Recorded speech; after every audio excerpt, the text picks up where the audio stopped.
Hello नमस्कार दोस्तों। तो आप सभी का पावरपॉइंट के ऑनलाइन प्लेटफॉर्म पर स्वागत है। आज हम एनटीपीसी का पेपर सॉल्व करने वाले हैं जिसमें हम रीजनिंग को सॉल्व करेंगे। चलिए, तो ये आपका फर्स्ट क्वेश्चन है। फर्स्ट क्वेश्चन से हम स्टार्ट करेंगे और यहाँ पर फर्स्ट क्वेश्चन जो आपको कोडिंग डिकोडिंग का दिया है, यानी कि इस वाले वर्ड को ये लिखा जाता है तो आपको इस वाले वर्ड के लिए बताना है। तो पहले तो हमें फाइंड आउट करना है कि ये कैसे लिखा गया है। तो इसके लिए क्या पैटर्न है उसको समझ लीजिए। सभी क्वेश्चन पे आपको सेम पैटर्न फॉलो करना है, ठीक है। सेम कैसे करते हैं वो देखो। पहले ये वाला वर्ड लिख लीजिए साइड में आप, जैसे ए, फिर है U T O M A T I C, ठीक है। ये जो वर्ड है इसको जो लिखा जाता है वो उसके जस्ट आप नीचे लिखना। जैसे कि यहाँ क्या लिखा है, पी, फिर है यू, पी फिर यू, फिर है वी, फिर है बी, फिर यहाँ पर एम और फिर से बी, फिर यू, जे और डी, ठीक।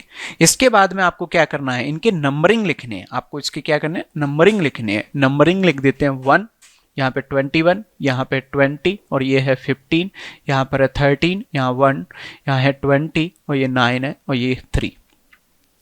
16, 21, 22, 2, 13, यहाँ पे 2, 21, 10 और यहाँ 4, ठीक है। ऐसे सवाल में आपको सीधा लॉजिक क्या लगाना है, पहले को पहले से मिलाओ। सबसे फर्स्ट तो ये लगाना होता है।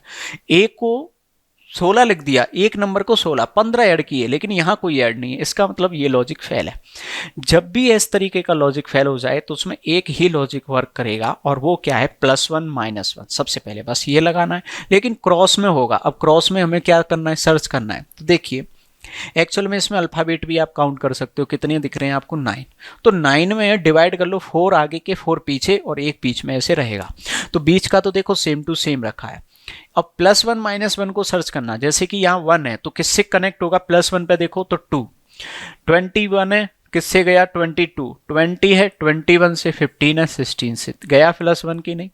यहाँ पर देखो वही +1 -1 से चेक करेंगे। ए है, ए का नंबर है जैसे 1, ठीक है। अब 1 किससे गया, यहाँ पर तो हमें नहीं मिला है। 1 किससे गया, यहाँ पर 22 से। ये यहाँ पर, ये यहाँ पर, ये यहाँ पर, यहाँ में कितना ऐड किया, +1।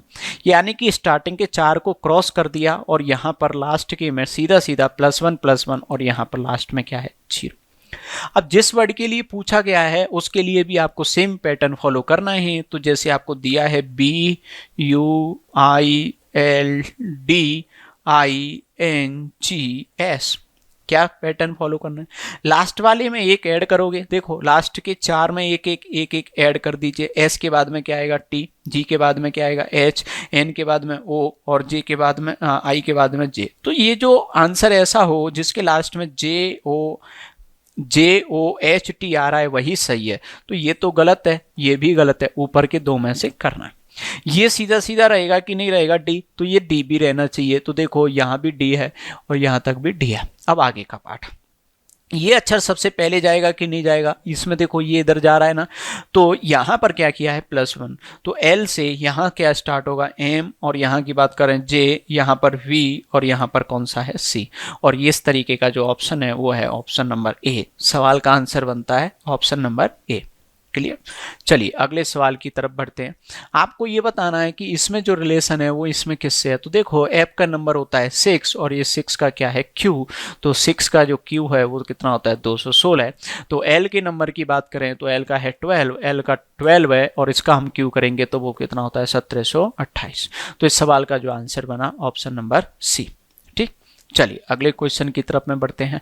यहाँ पर आपको अगला टॉपिक है स्लॉक्स का दे दिया, डायग्राम बनाते हैं। सम वोमेन्स आर ब्यूटीफुल, तो पहले किसका बनेगा, वोमेन्स का, और ये किसका बन गया, ब्यूटीफुल का। फिर कहता है सम वोमेन आर वाइस, तो ये वोमेन्स हैं और इसको मैंने क्या बना दिया, यहाँ पे वाइस बना दिया, ठीक है। फर्स्ट डायग्राम यही बनेगा। ये कहता है सम ब्यूटीफुल आर वाइस, तो वाइस और ब्यूटीफुल का कट कर रहा है तो हम कहेंगे नहीं कट कर रहा है, इसका मतलब कैसा है, गलत है।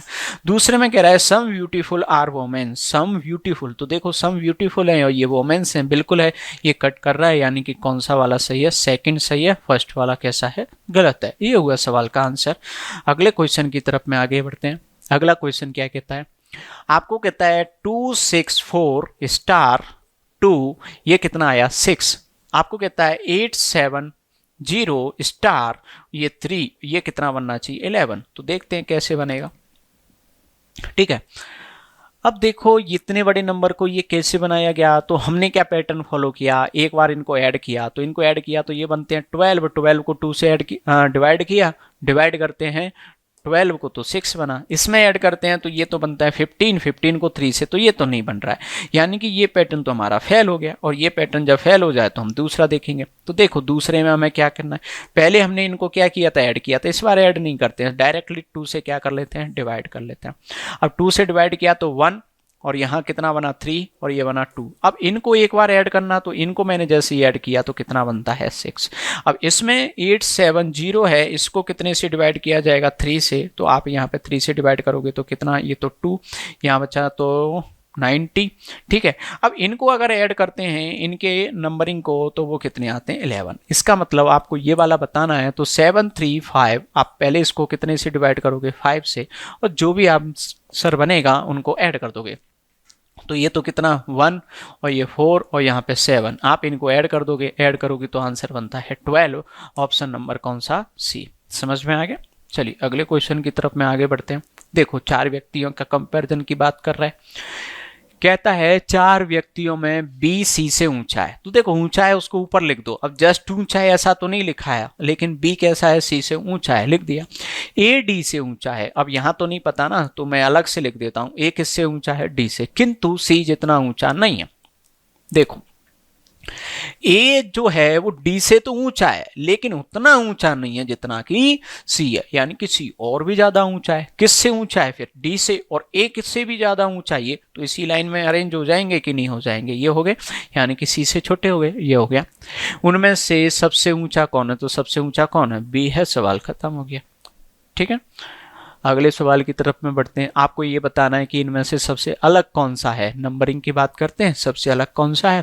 पहले इसमें 10 को देखते हैं, फिर इसको देखते हैं। तो देखो नंबरिंग कुछ ज़्यादा ही इधर उधर भाग रहे हैं, इधर इधर भाग रहे हैं, तो आप इनको ऐड करो। 1 + 0 कितना होता है 1, 1 + 3 कितना होता है 4, इनको ऐड करो 2 + 3 + 4, इनको जैसे ही ऐड करते हो तो 5, और ये कितने बन गए 9। आपको नजर आ रहा होगा ये 1 का स्क्वायर है, ये 2 का स्क्वायर है, ये 3 का स्क्वायर है, बन रहा है ना पैटर्न, तो ये बनना चाहिए 6 + 8 + 1, और यहाँ पर इनको आप ऐड करोगे तो ये कितना बनता है 15, और 15 किसी का स्क्वायर नहीं है, ये गलत है। लेकिन इसकी बात करते हैं 9 9 18, और ये 25, ये कितने का स्क्वायर है 5 का, यानी कि जो इसमें अलग आंसर बनता है वो कितना बनता है 681, option number B.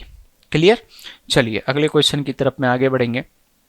Statement conclusion का आपको दे रखा है, आर्ग्यूमेंट दे रखा है, देखते हैं स्टेटमेंट आर्ग्यूमेंट में क्या बात है। क्या नौकरियां उपलब्ध कराने और बेरोजगारी की समस्या को सुलझाने के लिए सरकार को जिम्मेदार बनाया जाना चाहिए। ठीक है, आपको एक क्वेश्चन पूछा है, क्या नौकरियां उपलब्ध कराने और बेरोजगारी की समस्या को सुलझाने के लिए सरकार को जिम्मेदार बनाना चाहिए। तो सरकार भी जिम्मेदार होती है, और पूरी तरह से ऐसा नहीं है कि सिर्फ और सिर्फ सरकार ही जिम्मेदार है। ठीक है, स्थितियां भी होती हैं, कुछ परिस्थितियों के कारण भी होती है, तो ऐसा नहीं है कि सिर्फ गवर्नमेंट है। तो ये कहता है हाँ भाई गवर्नमेंट को बना दो, ओके मान लिया, लेकिन तर्क जरूरी है। सिर्फ हाँ और ना से आंसर नहीं बनता, जितना इंपॉर्टेंट हाँ ना है उसके पीछे का जो आर्ग्यूमेंट रीजन बताया है ना, तर्क बताया है, वो भी उतना इंपॉर्टेंट है। चलो देख लेते हैं। हाँ, तो अगर तर्क अच्छा होगा तो आंसर सही मानेंगे। बेरोजगारी केवल राज्य द्वारा हल की जा सकती है ना भाई, केवल राज्य द्वारा तो नहीं की जा सकती, इसमें काफी सारे फैक्टर्स होते हैं, केवल राज्य तो नहीं, गलत है। ये कहता है नहीं नहीं, मतलब सरकार को जिम्मेदार मत बनाओ, बेरोजगारी के लिए पूरी तरह से केवल सरकार जिम्मेदार नहीं है। ये कह रहा है कि सरकार पूरी तरह से बेरोजगारी के लिए पूरी तरह से केवल सरकार जिम्मेदार नहीं है, यानी कि ये जो पॉइंट है वो कैसा है, सही है, यानी कि पूरी तरह से सिर्फ गवर्नमेंट जिम्मेदार नहीं है, और भी फैक्टर्स हैं जो इसके रीजन हैं।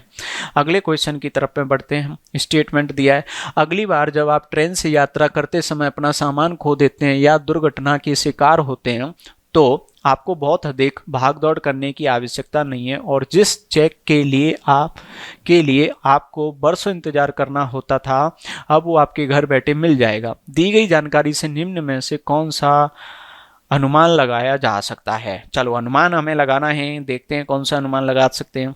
ग्राहक के खाते में दावों का त्वरित निपटान किया जाएगा। देखते हैं क्या करते हैं। सभी यात्रियों के विवरण आधार कार्ड से जुड़े होंगे। ऐसा कुछ फिक्स नहीं है, पता नहीं है कि आधार कार्ड से जुड़े होंगे। नुकसान को रेलवे के माध्यम से किसी भी बीमा कंपनी द्वारा कवर किया जाएगा। ऐसा कंफर्म तो नहीं है लेकिन निकाल सकते हैं अनुमान तो। और ये कह रहा है आईआरसीटीसी द्वारा दावे का प्रत्यक्ष निपटान किया जाएगा, यानी कि निपटान किया जाएगा। अब देखो ये यहाँ पर बात जो चल रही है, दुर्घटना के शिकार होते हैं तो आपको बहुत अधिक भागदौड़ करने की आवश्यकता नहीं है, और जिस चेक के लिए आपको बरसों इंतजार करना होता है अब वो आपको घर बैठे मिल जाएगा। अब चेक मिल जाएगा, दुर्घटना की बात हो रही है तो कुछ बीमा वगैरह की बात हो रही होगी। अब बीमा वगैरह का कौन सा है? यात्रियों का ये आधार कार्ड से तो कैंसिल कर दो। ग्राहकों के खाते में दावों का त्वरित निपटान किया जाएगा, मान सकते हैं। नुकसान को रोकने के लिए नुकसान को रेलवे के माध्यम से किसी भी बीमा कंपनी द्वारा कवर किया जाएगा, यानी कि बीमा वगैरह किया जाएगा, बीमा कंपनी वगैरह, और वो आपको घर पे क्या मिल जाएंगे? चेक। ठीक है, ये आपको आंसर निकाला जा सकता है। एक है ग्राहक के खाते में दावों का त्वरित निपटान किया जाएगा। अब दावों का कौन से दावे हैं त्वरित निपटान किया जाएगा? ऐसा कुछ भी नहीं है कि पता नहीं है कौन से दावे की यहाँ पर बात हो रही है, तो हम कौन सा मानेंगे? यहाँ पर ऑप्शन नंबर सी की तरफ बढ़ जाएंगे और आगे की तरफ बढ़ते हैं। इसमें देखिए, इसमें क्या कहता है? यहाँ 2 3 2 3 2। अब देखते हैं कौन सा है। तो देखो यहाँ बी सी, फिर सी डी ई, फिर डी से स्टार्ट किया, मतलब इसका पहले बी सी से, फिर ये सी से, ये डी से, ई से, एफ से, तो अगला जी से चालू होगा, और जी से जो चालू होगा वो ये आपके सवाल का आंसर हुआ। ठीक है, अगले क्वेश्चन में देखते हैं। अब यहाँ पर देखो अगले में 5 है, 16 है, 51 है, और यहाँ पर 158 है, और यहाँ पे देखते हैं। तो यहाँ पर आपको 3 गुना +1 है, यहाँ पर आपको 3 गुना +3 है, और यहाँ पर भी तो 3 गुना +5 करोगे तो आप इसमें करोगे 3 गुना प्लस के कितने? 7। 158 का आप 3 गुना करते हो तो 158 का 3 गुना करोगे तो कितना लास्ट का अंक कितना बनता है? ये देख लो, 3 × 8 करोगे तो 24, और 24 में 7 जोड़ोगे तो 31, यानी कि लास्ट का बनता है वो 1 बनता है। आप पूरी कैलकुलेशन की जरूरत नहीं है। अगला देखो, सुनील है वो केशव का पुत्र है। केशव की बहन सिमरन के एक पुत्र मारुति और पुत्री सीता है। प्रेम मारुति के मामा है। सुनील का मारुति से क्या रिलेशन है? आपको डायग्राम बनाना है और सवाल सॉल्व हो जाएगा। सुनील केशव का पुत्र है, तो इसमें पुत्र कौन है? सुनील। किसका पुत्र है? केशव का। तो ऊपर बनाते हैं पिताजी का डायग्राम, केशव। केशव की बहन सिमरन, केशव की बहन सिमरन के एक पुत्र मारुति और पुत्री सीता है। इसकी एक बहन है जिसका नाम क्या है? सिमरन। इसके तो एक तो पुत्र है और एक पुत्री है। पुत्र का नाम क्या है? मारुति, और पुत्री का नाम क्या है? सीता। ये यहाँ पे दे दिया। प्रेम मारुति का मामा है। अब ये रहा मारुति। अब मारुति जो है उसका मामा कौन है? यहाँ पर प्रेम। तो देखो ये सिमरन, सिमरन का एक भाई तो ये है, एक भाई कौन होगा? प्रेम, तभी तो मामा बनेगा। ये हो गया। सुनील का मारुति से क्या संबंध है? सुनील का मारुति से, तो ये रहा मारुति। मारुति से ये सुनील कौन है? ये भाई कजन ब्रदर है। तो यहाँ पर आपको कजन का करना है, ब्रदर में नहीं करना है, कजन करना है। ठीक है, कजन कर देंगे। अब कजन में भी कौन से की यहाँ पर बात हो रही है? कजन का तो ऑप्शन आपको ये ही दे रखा है ना। ठीक है, यहाँ पर कौन सा दे रहा है? ममेरा भाई, यानी कि मामा का बच्चा है तो ममेरा भाई, ये कर देंगे आप। चलिए अगला देखते हैं। प्रीति ने राहुल से अधिक अंक प्राप्त किए। तो जिसने अधिक अंक प्राप्त किए उसको हम ऊपर लिखेंगे, जिसने कम किए उसने को नीचे लिख देंगे। ठीक है, प्रीति ने कैसे किए? चलो थोड़ा सा छोटा कर देते हैं सवाल को ताकि हमें लिखने में क्या है आसानी होगी। देख लेते हैं क्या करवा रहा है। प्रीति ने राहुल से अधिक, तो प्रीति ने ज़्यादा किए हैं तो प्रीति, और कम किसके हैं? राहुल के। कम किसके हैं? राहुल से अधिक अंक प्राप्त किए। यमुना ने दिव्या के बराबर, ये दल लिख देता हूं। यमुना बराबर कौन सी है? दिव्या। ठीक है, इन दोनों के बराबर अंक प्राप्त किए। लोकिता ने मंजू से कम अंक प्राप्त किए। अब मंजू तो अभी नहीं है तो मैं अलग से लिख देता हूं। लोकिता है, इसने किससे कम अंक प्राप्त किए हैं? मंजू से। ठीक है, यहाँ पर इसके नीचे है, पता नहीं है, जस्ट है कि कैसे है। राहुल ने यमुना से अधिक अंक प्राप्त किए। अब राहुल है, राहुल ने यमुना से, तो यमुना के कम होंगे कि नहीं होंगे? ठीक है, तो यमुना का यहाँ कहीं आएगा, यमुना का राहुल के जैसे नीचे नंबर होंगे और इसके बराबर ही किसके होंगे, दिव्या के। ठीक है, ये पॉइंट हो गया। मंजू ने दिव्या से कम, अब दिव्या से कम है तो मंजू के इसके भी कम आएंगे, यहाँ नहीं। और मंजू से भी कम कौन है, यहाँ पर लोकिता, तो यहाँ पर किसके नंबर आ जाएंगे, लोकिता के। पॉइंट क्लियर हुआ। ठीक है, ये हो गया। सबसे कम अंक कितने प्राप्त किए, तो भाई किसने प्राप्त किए, लोकिता ने प्राप्त सबसे कम किए, तो ऑप्शन नंबर कौन सा हो गया, ए। आपको इस तरीके से बस सेट करना था। चलिए अगले क्वेश्चन की तरफ देखते हैं। एक व्यक्ति ने अपने से आगे एक लड़के को दिखाया, एक व्यक्ति है उसने अपने आगे से एक लड़के को दिखाया। ठीक है भैया, ये लड़का है वो, ठीक है, ये दिखा रहा है। कौन दिखा रहा है, व्यक्ति दिखा रहा है। ये कौन है, व्यक्ति है, ये व्यक्ति दिखा रहा है। क्या दिखाता है, और कहा कि वह मेरी पत्नी, कि वह मतलब कौन, ये लड़का, किसकी, इस व्यक्ति की पत्नी की भाभी का पुत्र है, पत्नी की भाभी। अब देखो इसकी कोई क्या है, पत्नी, अब पत्नी की भाभी क्या होगी, अब इसका कोई क्या हो रहा होगा, भाई। ठीक है, पत्नी का भाई मतलब ये कौन हो गया, साला। साले की कोई ये क्या है, वाइफ है, साले की कौन है, यहाँ पर वाइफ हो गई इसकी। ठीक है, ये होगा मेरी पत्नी की भाभी, ये पत्नी है, पत्नी की भाभी वो हो गई, का पुत्र है, तो इनका पुत्र है, तो इन दोनों का ही पुत्र हो गया ना, ये पुत्र है। ठीक है, यानी कि साले का क्या है, पुत्र है। किंतु मैं अपने माता पिता की एकमात्र संतान हूं। अब ये एकमात्र संतान है तो बना रहे, क्या फर्क पड़ता है।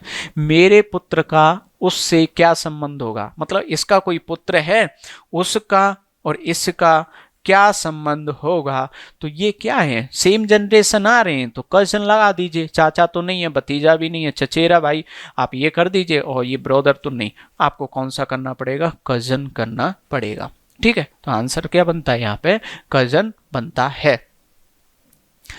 अगला देखते हैं।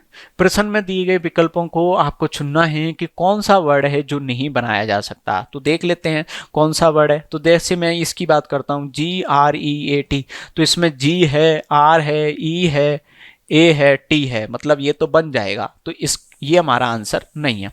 इसकी बात करते हैं नेशन की, तो देखो N है, ए की बात करें तो ए है, टी की बात करें टी है, आई है, ओ है, लेकिन एक और एन नहीं है, क्योंकि इसमें कितनी एन है, दो। सवाल में दो एन नहीं है, यानी कि यही आपके सवाल का क्या हुआ, आंसर।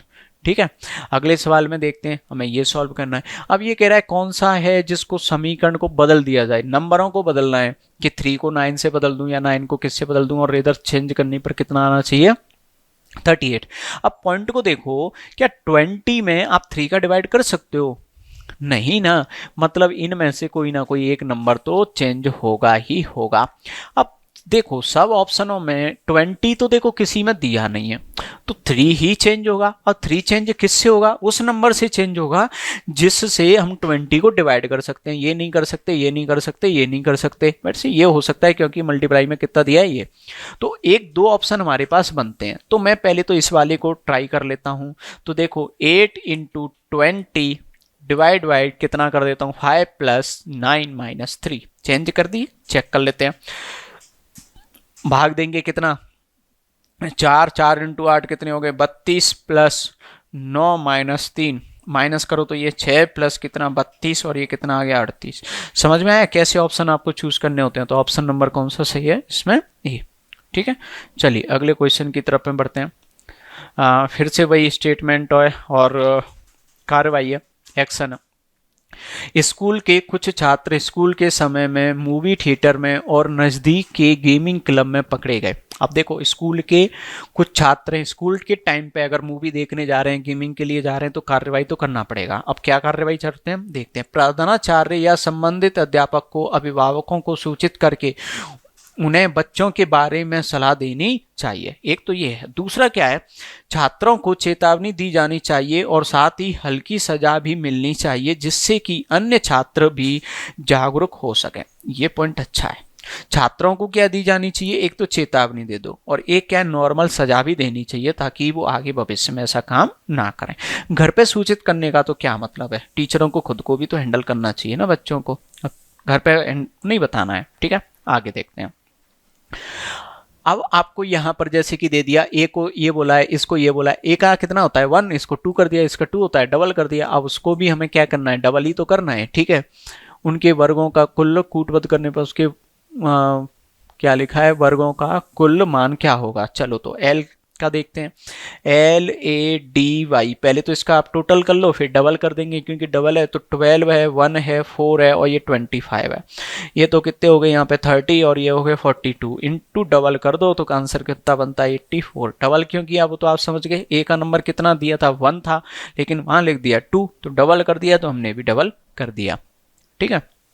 आगे, एक लड़का बिल्कुल सुबह घर से निकलता है। अब निकलता है तो थोड़ा सा डायग्राम छोटा बना के इसको घर से निकाल देते हैं। चलिए देखो क्या कहता है, एक लड़का बिल्कुल सुबह घर से निकलता है और सूर्य की दिशा में 8 मीटर चलता है। अब सूर्य किधर होता है, ईस्ट में होता है, तो ईस्ट तो इधर है, तो इधर की तरफ में उसको लड़के को चलाना है। अब यहाँ से चलाते हैं, यहाँ से चलता है, कितना चला वो 8 मीटर की तरफ चलता है। उसके बाद में दायां मुड़ता है 3 मीटर, दायां किधर है, नीचे की तरफ है, कितना मुड़ गया 3 मीटर। और फिर वहां से दायां मुड़ता है और 2, दायां इधर है तो इधर ये कितना बन गया 2 का बन गया, ठीक है। फिर बायां मुड़ता है और 1 चलता है, बायां किधर है, नीचे की तरफ है, ये कितना चल दिया 1 चल गया। इसके बाद में दायां मुड़ता है और कितना चलता है 1, अब दायां इसका किधर है, इस तरफ है और कितना चल दिया 1 चल दिया चलता है। और फिर दायां मुड़ता है और 4 किलोमीटर, दायां किधर है ऊपर, तो देखो 4 चलेगा, तो यहां से लेकर यहां तक 1 और ये ऊपर की है, तो इस पॉइंट तक पहुंच जाएगा, क्योंकि ये कितना चल दिया 4। अब वह प्रथम स्थल से कितनी दूरी पर है। अब देखो प्रथम स्थल कौन सा था, ये वाला, ठीक है, प्रथम स्थल तो ये था, और लास्ट का कौन सा ये, तो आपको ये वाली डिस्टेंस से बतानी है। तो देखो ये कितनी है ये पता लगा लो ना, ये 2 और ये 1 3, तो ये 3 की है, ये टोटल 8 थी, तो ये कितनी बाकी होगी 5, तो सवाल का आंसर हो गया 5 किलोमीटर, ठीक है। चलिए अगले सवाल में देखते हैं, सवाल को थोड़ा छोटा कर लेते हैं फिर समझते हैं इसको।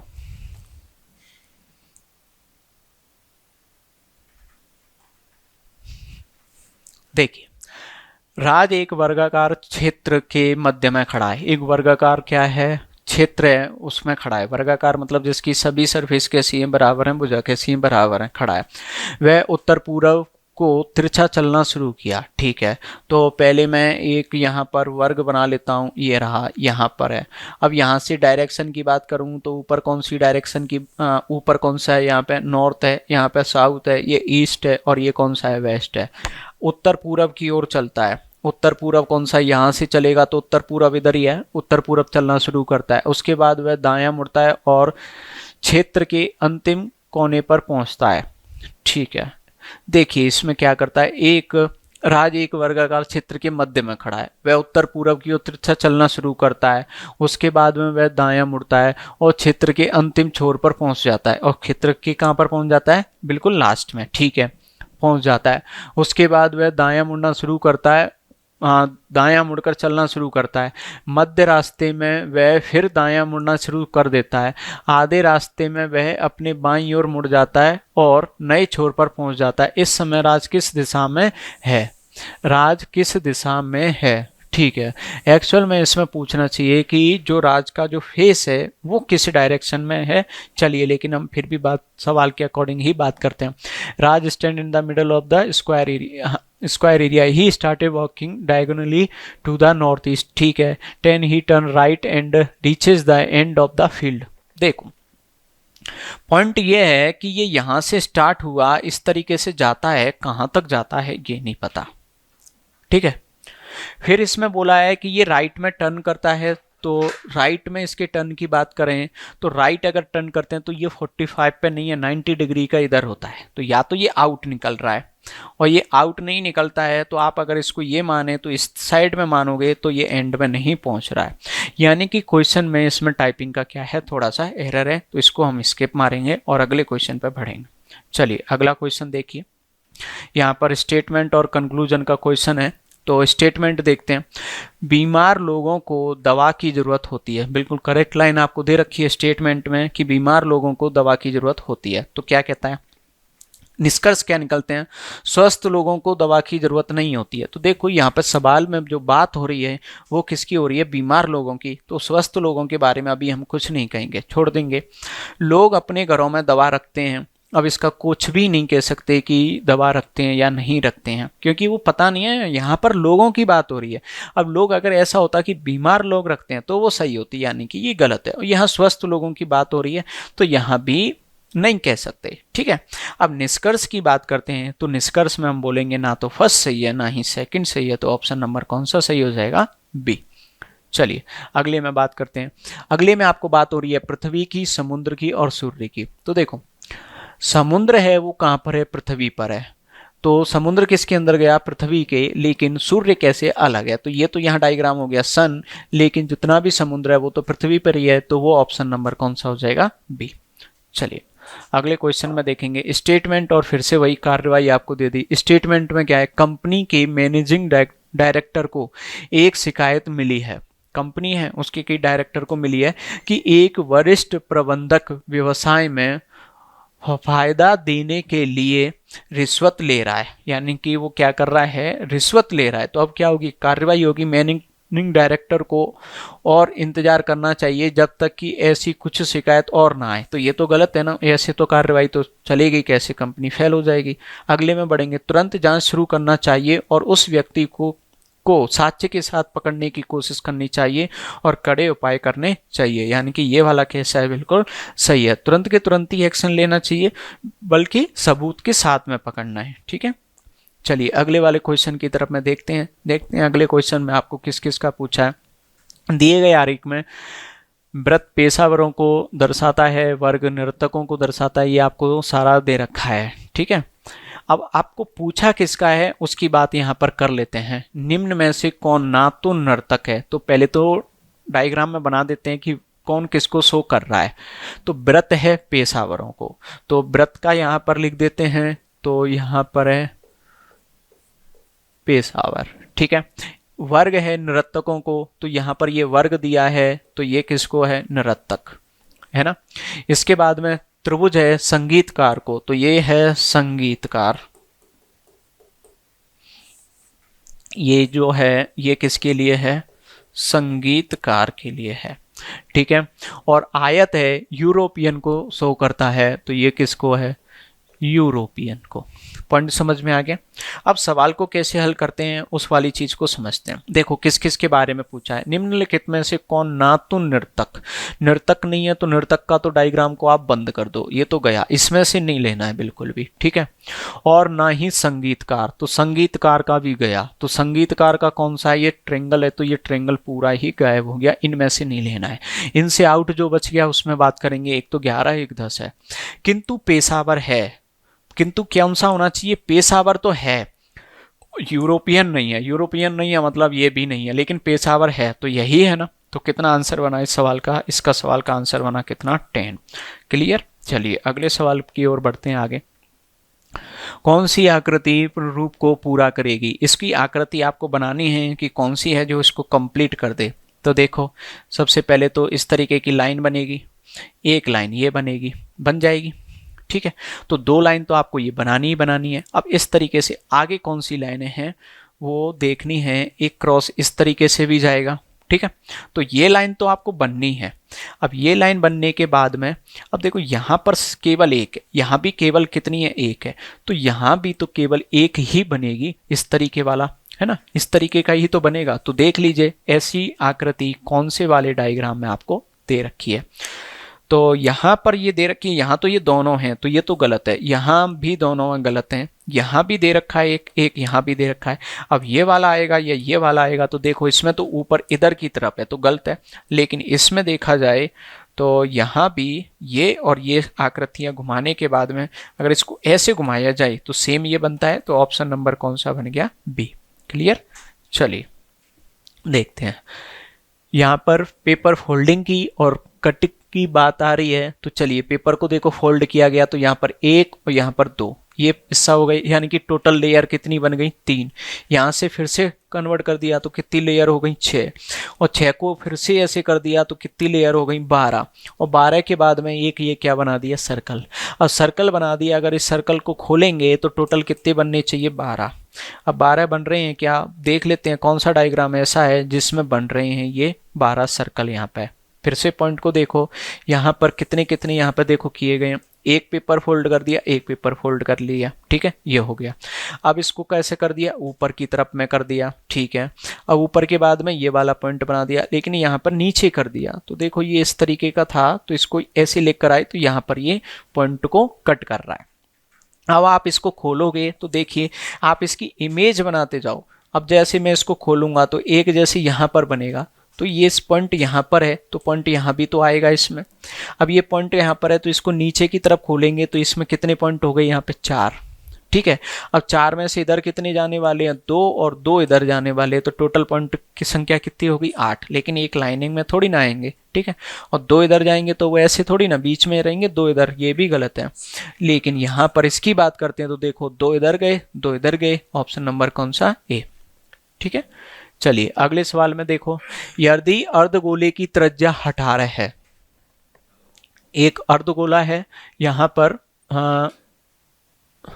ठीक है, एक अर्धगोला है जिसकी त्रिज्या कितनी दे दी गई है, 18 है, तो बंद गोले को संपूर्ण पृष्ठ क्षेत्रफल का संख्यात्मक मान, चलिए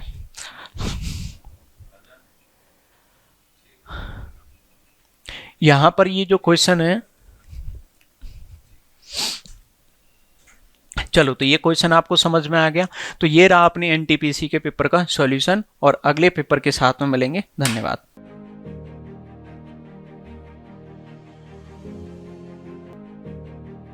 हमारे चैनल को फॉलो करें, power mind institute. Thanks for watching.